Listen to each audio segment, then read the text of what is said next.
Bonjour, j'espère que tout va bien chez toi, sinon je suis de tout cœur avec toi.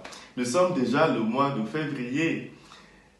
Si le mois de janvier était particulièrement difficile pour toi, ce qui fait que maintenant tu ne sais même plus si tu es encore capable d'avancer, j'aimerais te rappeler, cher ami, que Dieu a confiance en toi, Dieu compte sur toi. Vous savez, souvent quand nous parlons du fait de croire ou ne pas croire en Dieu, nous pensons que en fait, ça serait par rapport, il s'agit en fait de faire, de croire en Dieu, de compter sur Dieu ou de faire confiance en Dieu. Oui, c'est juste, mais c'est seulement la deuxième moitié de la chose. La première moitié de la chose, c'est la confiance que Dieu nous fait. Dieu a confiance en toi, Dieu compte sur toi. C'est de ça qu'il s'agit dans un premier temps. C'est seulement dans un second temps qu'il faut penser si toi tu crois en Dieu ou pas. Et d'ailleurs, que tu crois en Dieu ou pas, ça ne change strictement rien. C'est comme si tu disais que tu ne croyais pas que je suis en train de parler le français. Ça ne change strictement rien. Je parle le français avec mon gros accent, mais c'est le français. Voilà. Aujourd'hui, les textes du jour nous rappellent cette confiance que Dieu nous fait, même quand nous-mêmes ne nous faisons plus confiance.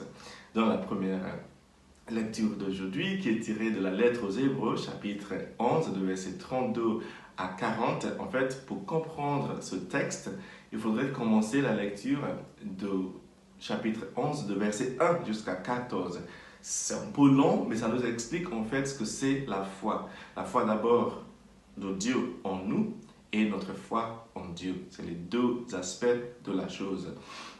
Mais ce que j'aimerais vous montrer là, c'est que la Bible, dans cette partie du texte que nous lisons, nous parle des hommes et des femmes qui ont eu foi en Dieu, ou plutôt des hommes et des femmes à qui Dieu a fait confiance. Et il commence avec un homme qui s'appelle Gideon. Si tu connais l'histoire de Gideon, c'est une histoire très très drôle. Chaque année, les Midianites, c'était des cousins, si tu veux, l'ethnie cousine de peuple juif de l'époque. Chaque année, ces gens-là, ils avaient une grande armée, mais ils ne travaillaient pas, alors que le peuple juif travaillait beaucoup. Cultivait la terre, ils avaient beaucoup de vignobles, oui. Chaque année, au moment de la moisson, les Midianites venaient avec les armées pour chasser les Israélites, pour prendre les récoltes. Ça s'est passé d'année en année en année. Ils n'en pouvaient plus. À un moment donné, les Israélites ne croyaient ni plus en Dieu, ni plus en eux-mêmes, parce que de toute façon, on travaillait pour rien. Ils allaient juste travailler et à la fin, il y a les Midianites qui vont venir tout récolter.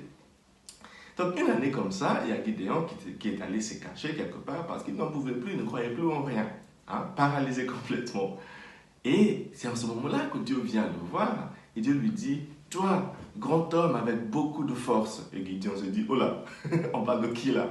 Dieu lui dit, toi, je t'ai fait confiance, je crois en toi. Je sais que tu vas pouvoir lever une armée, une petite armée que tu vas utiliser pour défendre, pour protéger le peuple. Et c'est ce qui s'est vraiment passé.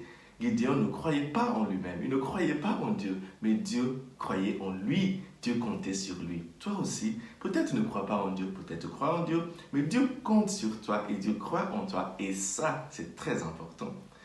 La deuxième chose que j'aimerais vous montrer, c'est un homme dans l'évangile d'aujourd'hui qui est tiré de l'évangile selon saint Marc, chapitre 5, de versets 1 à 20. Cet homme, la Bible nous dit qu'il était possédé. Il vivait dans les tombeaux, en fait, il vivait dans le cimetière. Plus personne ne pouvait l'aider. Tout le monde a abandonné, a baissé les bras le concernant. Mais pas Jésus. Un jour, Jésus voit ce monsieur et le monsieur court, il vient vers Jésus, il se prosterne devant Jésus. Et Jésus le guérit. Jésus dit au démon qui était dans l'homme, sors de cet homme. Pour vous montrer encore une fois, un homme pour qui tout le monde a baissé, par rapport à qui tout le monde a baissé les bras, Jésus n'a pas baissé les bras le concernant.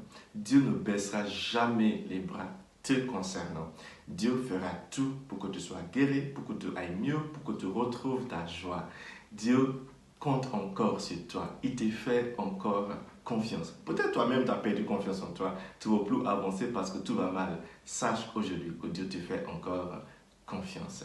Et pour terminer encore, pour montrer à quel point Dieu comptait sur ce monsieur, après sa guérison, il revient vers Jésus pour dire à Jésus, s'il te plaît, j'aimerais rester avec toi. Vous savez, dans les religions orientales, le but de la religion, de l'atma, qui est l'âme de l'homme, de l'humain, c'est de se dissoudre dans la réalité, dans Dieu en fait. Mais dans le christianisme, ce n'est pas le cas. Dieu veut que nous le rencontrions, mais une fois que c'est fait, il veut que nous allions ailleurs pour aussi bénir, aider les autres. Et Jésus comptait sur lui. Hein? Cet homme que tout le monde disait il y a quelques minutes sa vie était ratée, il n'y avait plus rien pour lui. Non seulement il était guéri, mais Jésus lui a dit, va dans ta famille, c'est à toi maintenant, c'est sur toi maintenant que je compte pour apporter la bonne nouvelle aux autres. Tu vois, non seulement que Dieu ne va jamais t'abandonner, une fois qu'il t'aura sauvé, il va t'envoyer sauver les autres. Sache, cher ami, que Dieu compte sur toi. Dieu a confiance en toi et Dieu croit en toi. Et c'est ça qui est important, beaucoup plus que le fait que tu crois en lui ou pas. Franchement, ça n'a pas grande importance. Mais si tu crois en lui, ce n'est que pour ton bien. Que Dieu te bénisse aujourd'hui, le Père, le Fils et le Saint-Esprit. Amen.